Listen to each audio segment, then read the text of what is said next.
Nick Zedd es una mente perturbada y creativa. Autor del Manifiesto de Transgresión, Zedd utiliza en su obra elementos como el sexo explícito, la violencia y las drogas para causar una irrupción en el público que lo liberará de los estereotipos que conforman el monótono sistema estructuralista en el que vivimos. I think sexuality is something that totalitarian systems try to repress. That is how governments maintain control. So if I can explore sexuality in an honest way, it can help people to free themselves from the mind control of the government. And drugs are nice. They're a way to free yourself from control. Rock and roll was always an inspiration because it was an escape from the boring existence that we're forced to live in capitalist societies. Art is something you cannot define, and that's where its strength lies. The only reason I chose that word transgression was as a label to get people's attention, you know, in the same way that surrealism was a label, or Dadaism, you know, or the beat writers or punk rock. It's a way to get attention from the media. A pesar de que todos sus filmes son ficción, mantienen un toque visual de documental.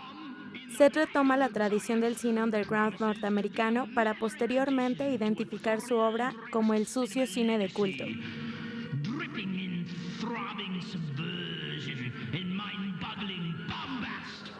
That's where the underground is, that's where new discoveries are made. When you're an amateur, that's when you make discoveries. That's what children do. They make new discoveries because they're not conditioned. And all the great artists operated in that same way. Picasso talked about that, trying to get back to being a child or having a sense of wonder or a sense of innocence.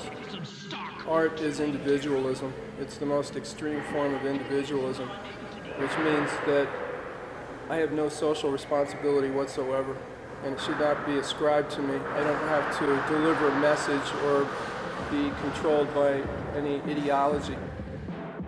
El trabajo del artista neoyorquino, que alcanzó su auge a finales de la década de los 70s y principios de los 80s, influenció notablemente a bandas como Sonic Youth.